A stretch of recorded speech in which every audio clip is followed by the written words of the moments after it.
বুধবার আগরতলা জগহরিমোড়া এলাকায় অমর চক্রবর্তী নামে এক ব্যক্তির বাড়িতে গ্যাস সিলিন্ডার থেকে ভয়াবহ অগ্নিকাণ্ডের ঘটনা সংঘটিত হয়। এই ভয়াবহ অগ্নিকাণ্ডে সম্পূর্ণ ভস্মীভূত হয়ে গেল দুটি বসতঘর।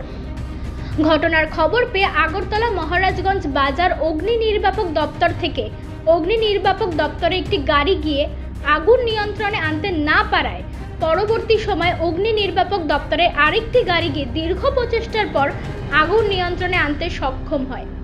কিন্তু ততক্ষণে বাড়ির মালিক অমর চক্রবর্তীর দুটি বসতঘর সম্পূর্ণ পুড়ে ছাই হয়ে যায়।